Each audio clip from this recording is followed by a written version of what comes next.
So about my OJT experience in Dubai, yung first impression ko sa workplace nung pagdating na namin, una nung yung sa workplace talaga na bigla talaga ako dun kasi sobrang bilis.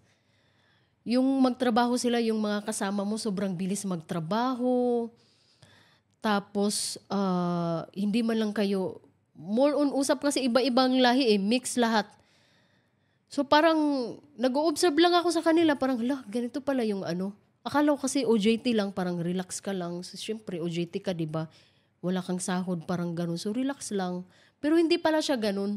Alam nyo guys, yung first day ko, nananakit talaga yung paa ko. Hindi ko ma-imagine na yung trabaho niya sobrang bilis, hindi ka malang makaihi, hindi ka malang makaupo, sobrang bilis. Tapos yung sa mga tao naman, yung mga kasama ko, may iba-ibang lahi kasi sila. Sila naman, hindi ko naintindihan yung ano nila.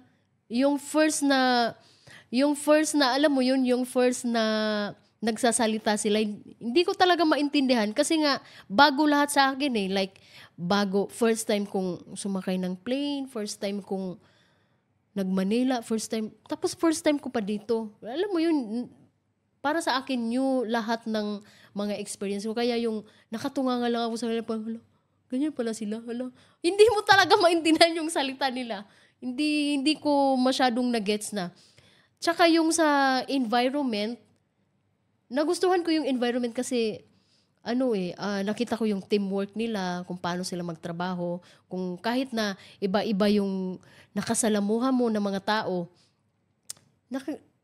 nakuha naman nila yung yung example, may order na ganyan,